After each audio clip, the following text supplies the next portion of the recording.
بسم الله والصلاة والسلام على رسول الله. Welcome everybody for this lecture. It is about high risk breast lesions. These are our contents, which will cover our learning outcomes. We'll go through breast cancer risk factors, assessment models, back to classification, atypical ductal hyperplasia, atypical lobular hyperplasia, lobular carcinoma in situ.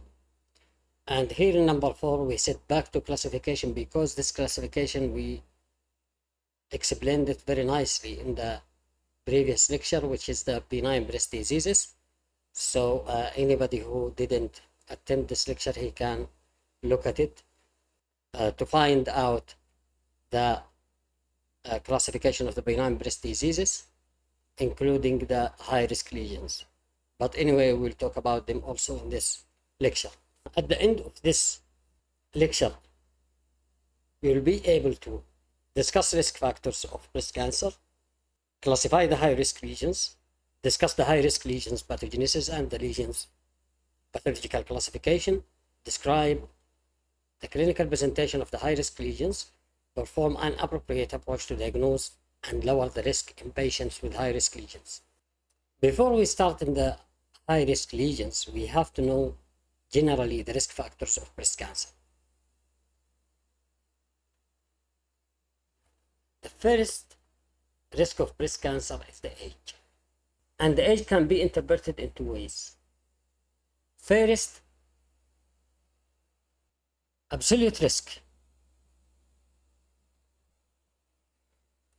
If we take the age as a risk factor and we want to see the absolute risk related to the age, we'll find that as the patient is elder, her lesion most likely will be malignant.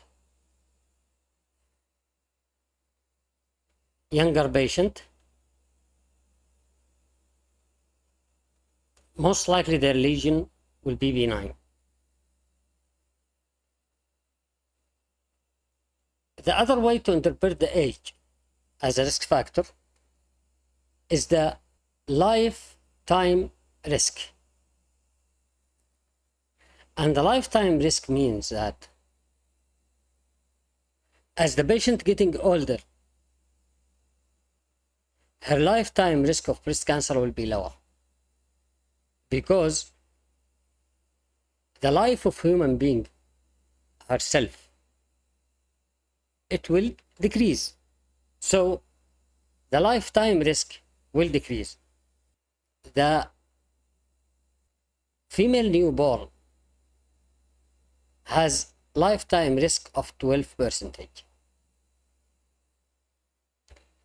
And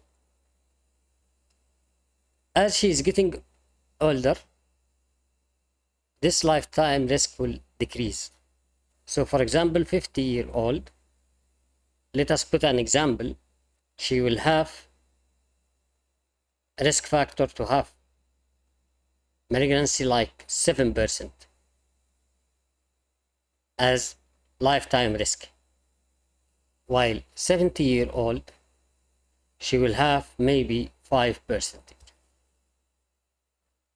So this is the difference between lifetime risk related to the age and absolute risk related to the age. Gender. Of course, female patient, because she has more breast tissue, will have more risk of breast cancer than male. And because male represent 1% of all breast cancer cases, that means the female is 99%. That's why the female gender is a risk factor for breast cancer. Personal risk factors such as obesity, high weight associated with more breast cancer risk. And this is because the adipose tissue is the second source of estrogen after the ovaries. So the patient who are obese, they will have more estrogen in their blood, and will increase the exposure of the breast tissue to the estrogen. Exposure of the breast tissue to the estrogen will increase the risk of this breast tissue to breast cancer, and that's what we'll explain it more in the reproductive risk. Alcohol use, also one of the risk factors, and diet, which relate to the obesity also, especially high fat diet. And also we have radiation, especially exposure of the patient to radiation during her 10 to 30-year-old, and chest radiation, like treatment of lymphoma. There are other risk factors which is less to be seen, or we cannot apply it on population very clearly, that stressful occupations, reproductive risk. More premenopausal breast tissue exposure to estrogen increase the risk of breast cancer. So we can explain this on population, that if I have premenopausal population and they have early menarche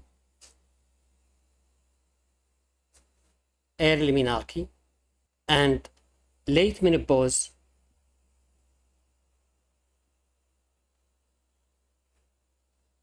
they have more risk for breast cancer more than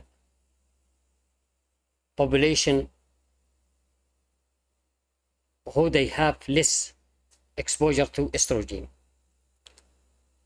So as number of menstrual cycles increase in a patient of a population, the risk will increase, and this exposure to estrogen can be decreased by decreasing the number of menstrual cycle, which will decrease the estrogen level, and can be decreased by either lactation or multiple pregnancies. That's why early menarche with late menopause will make the population at risk for breast cancer, and multiparity will be protective. At the same time, the effect of this exposure on the breast tissue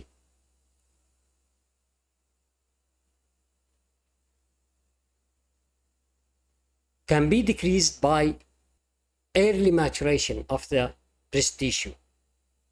So if the breast parenchyma is mature, the effect of estrogen on this particular breast tissue to be a risk for breast cancer will be less. And can be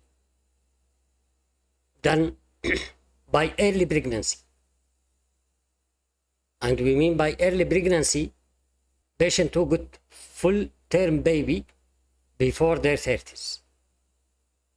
If they are 30 years and less, that means it would be protected. And if the patient is lactating, will decrease the number of her menstrual cycle, and also will decrease the amount of the estrogen that the breast tissue receives. Exogenous hormone risk. We mean by exogenous hormone risk like contraceptive pills and treatment of infertility in premenopausal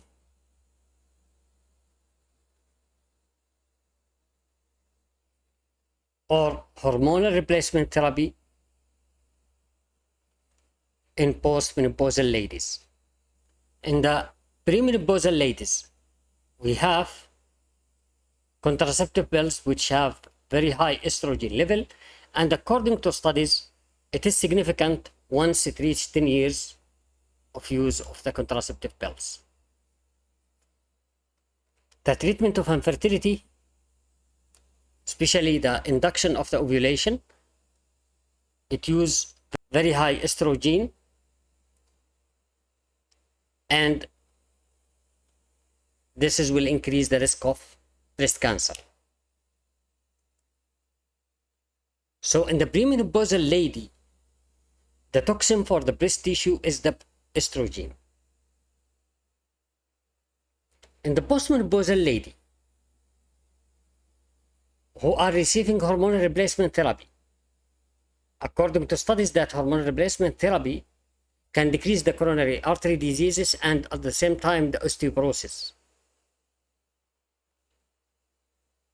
But there are some conflicting data regarding this. At the same time, once you put the patient on estrogen alone as hormonal replacement therapy, the risk of uterine cancer will increase. That's why this estrogen should be opposed with progesterone. According to studies,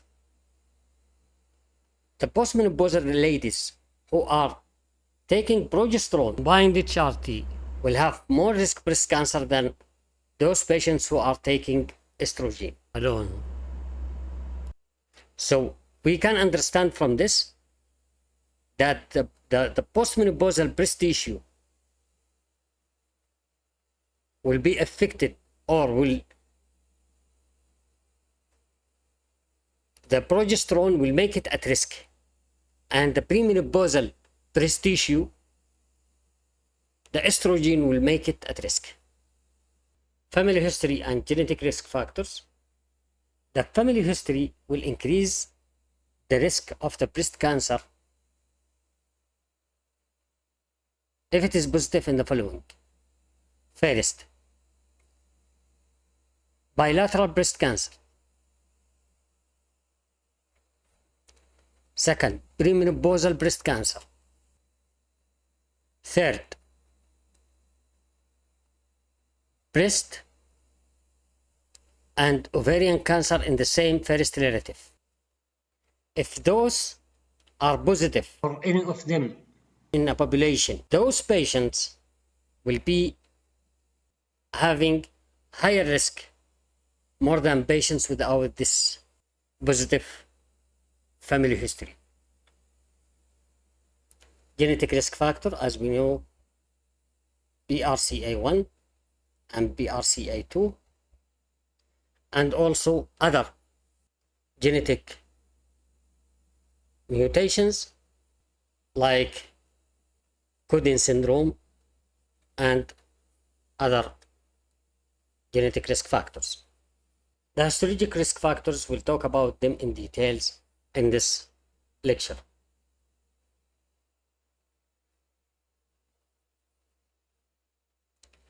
All of that previous risk factors are actually risk factors which we can apply it on a population. That's why we need specific way to know the risk of individual.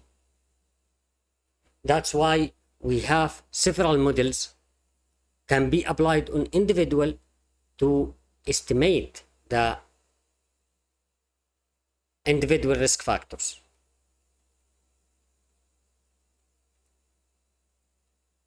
One of these models is Yale model. It includes several categories like age at menarche, age at first live birth, the number of breast biopsy specimens, any history of atypical hyperplasia, and number of first degree relative with breast cancer. All of these variables will be collected and the relative risk will be calculated, and we will have a product from this calculation of these risks to estimate the 5-year relative risk and lifetime risk. There are actually several modifications which has been introduced on the jail models. One of those is Asian modification, that it is modified to the Asian women. And also Gale's colleagues, they introduced some of categories and they took some other categories and manipulate this Gale model to fit the individual who is under assessment. Closed model provides individual estimates of breast cancer risk according to decade of life, depending on the first and second degree relatives with breast cancer and their age of diagnosis. So we can see that the difference here is the taking deeper history of the relatives more than Gale, but with ignorance of other individual risk factors. Both of these models, it didn't take in account the probability of the genetic mutation in such individuals who are underwent evaluation by these models. Then we have PRCA Pro, which is Mendelian model, and it calculates the probability that individual is a carrier of mutation in genes that increase the risk of breast cancer. This is depends only on family history of breast cancer. And the Tyrer-Cuzick, it takes in account the individual risk for breast cancer, plus the genetic. So the high-risk individual is defined as having 5-year risk of developing breast cancer more than 1.67% or lifetime risk more than 20 to 25%. We just talk about 5-year relative risk. We talked about also the lifetime risk. But we have something which we call it relative risk, because it takes in account a specific problem. For example, relative risk of individual who's having a specific problem in a specific organ in relation to population who doesn't have such problem. So here this can be applied on lesions. And here is the definition of the relative risk, which is the ratio of the risks for an event for the exposure group to the risks for the non-exposure group. Here we have to consider very important word, which is group, and it is not individual. High-risk lesions are lesions with relative risk of 4-fold or more. As we discussed in the previous lecture of the benign breast diseases, that benign breast diseases can be classified by several ways, and one of them depends on the pathogenesis. So depending on that, we have non-proliferative, proliferative without atypia, and we have proliferative with atypia. The relative risk of non-proliferative diseases is 1. So 1 by 1 equal 1. So there is no risk. So all of these lesions, it didn't end up to increase the risk of this group. The proliferative without atypia, the relative risk is 1.3 to 1.9. And here let us mention something regarding the differences between proliferative and non-proliferative. The proliferation, it means that if we look at a duct or acini, we will find that there are layer of myoepithelial cells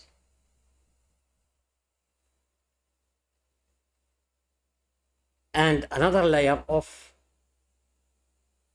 luminal cells, which is surrounded by basement membrane. If I have more than this layer, whether from the luminal cells or from the myoepithelial cells, we call it a proliferative disease. The example of the myoepithelial proliferation is the sclerosing adenosis. You will find it very clearly, and it was discussed in the benign breast diseases lecture. Our concern here is the proliferative atavia, and the relative risk here is 3.7 to 4.2, which is the definition of the high risk.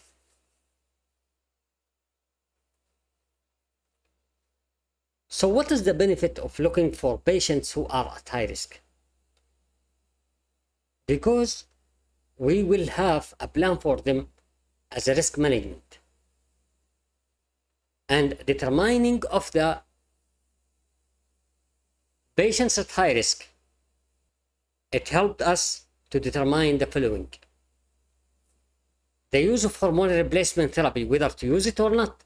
High risk patient, I cannot use with her hormonal replacement therapy. And use also of the oral contraceptive pills. If this patient is high risk, I will not use with her contraceptive pills. Or infertility treatment. Also, it determined for us the breast cancer screening use of MRI. As we know that the MRI now is using for any patient who have lifetime risk more than 20 to 25%. Use of chemo prevention also. We have tamoxifen and raloxifene, and they are selective estrogen receptor blockers and can be used in premenopausal ladies. In the postmenopausal ladies, we can add with them aromatase inhibitors. And we have several agents as aromatase inhibitors.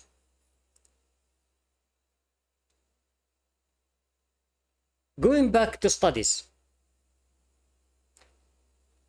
the NSABP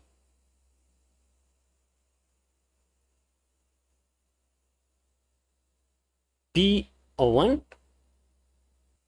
it showed the effect of tamoxifen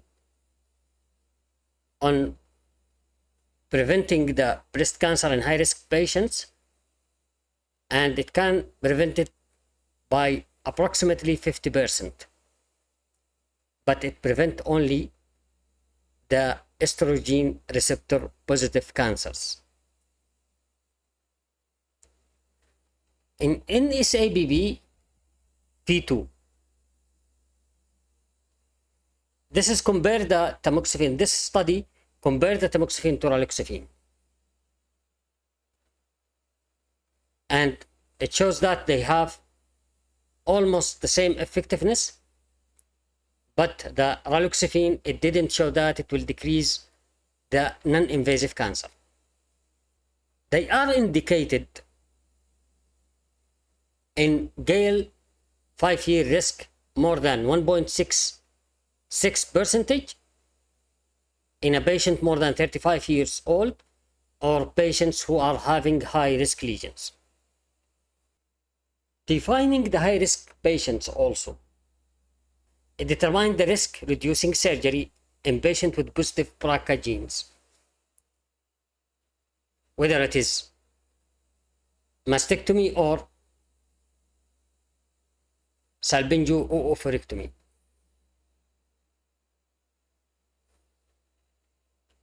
This is really very beautiful picture which shows the terminal duct and acini.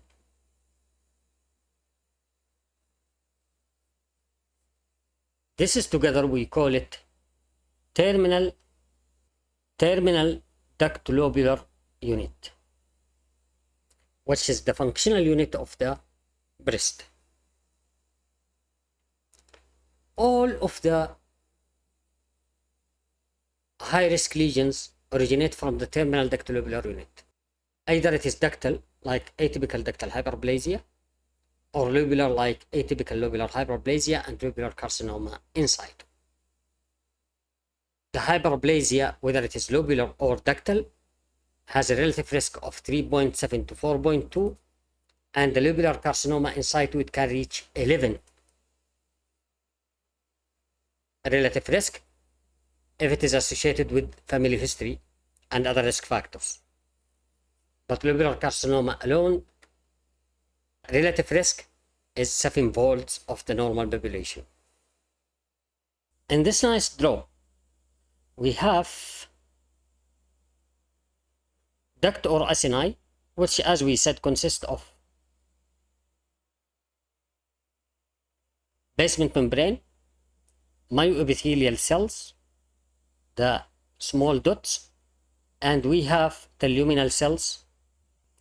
If we have increase of number of the luminal cells with preserving the benign features of the luminal cell, we call it usual ductal hyperplasia. If it is more than 5 layers, we call it moderate ductal hyperplasia. If cells cover more than 80% of the lumen, whether duct or acini, we call it florid ductal hyperplasia.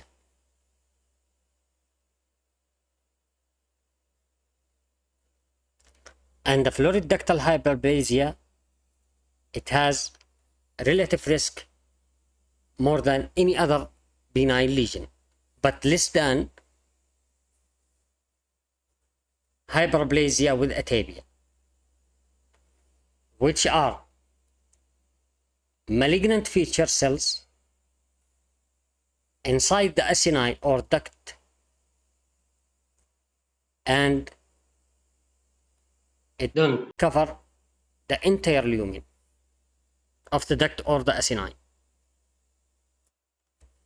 If there are malignant features and it cover and cells cover the lumen, we call it carcinoma in situ, either ductal or lobular, either DCIS or LCIS. If these cells cross the basement membrane, we call it invasive cancer.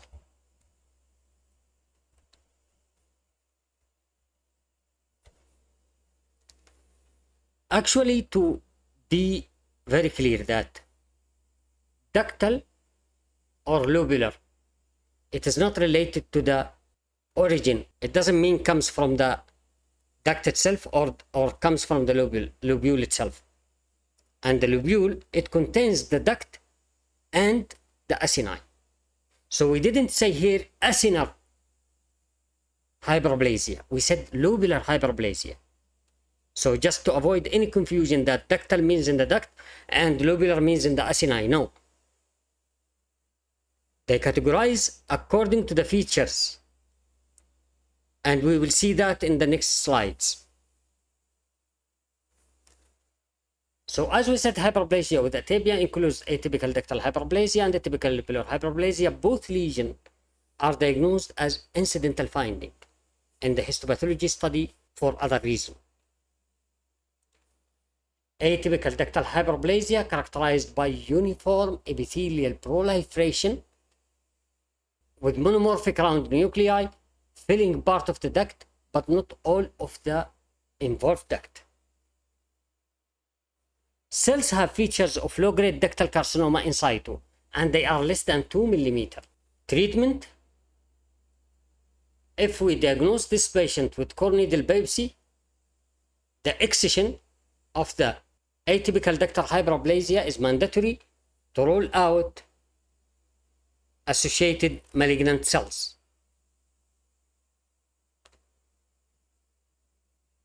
Because some of these atypical ductal hyperplasia can progress to DCIS and to invasive cancer.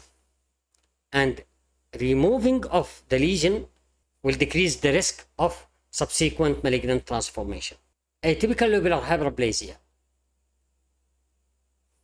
characterized by monomorphic, evenly spaced filling part but not all of the involved lobule. And here the evenly spaced, that there are space between cells, not like the ductal. The ductal have no spaces between cells. So the difference between atypical lobular hyperplasia and lobular carcinoma in situ is the same difference between ductal carcinoma in situ and atypical ductal hyperplasia, which is the atypical hyperplasia just fill part but not all of the lumen of the duct or acinine, while carcinoma in situ fill the whole lumen. So what is the treatment of the lobular hyperplasia with atypia or atypical lobular hyperplasia? Core needle biopsy diagnosed lesion, undergo excision only in patients with other pathology. It is not like atypical ductal hyperplasia, the ALH or the atypical lobular hyperplasia doesn't need free margins excision because it is not a precursor for malignant development. It is just a risk factor. The lesion indicates that both breasts are at risk of breast cancer. Patients with ductal hyperplasia with atypia or lobular hyperplasia with atypia should be followed by biannual clinical examination and yearly mammogram with MRI. And here we have to explain it, that the patient will have 6 months, then mammogram, and 6 months, then MRI, and then 6 months and mammogram, then 6 months and MRI. And this is how it can be biannual radiological and biannual clinical examination. But in radiology, we can use mammogram and MRI. They should stop oral contraceptive pills, both atypical ductal hyperplasia and atypical lobular hyperplasia. And they should also, if they are postmenopausal on hormonal replacement therapy, they should stop also the hormonal replacement therapy. Both of them need to start on chemo prevention. The LCIS is a non-invasive malignant, which means doesn't invade the basement membrane of the terminal ductalobular unit. The lesion is characterized by a solid proliferation of malignant cells in the lobule and terminal duct. Cells are small and round nuclei, and there are variable distinct cell border, and cells shows cytologic dishesion. That means the cells are not together. You will find spaces between them.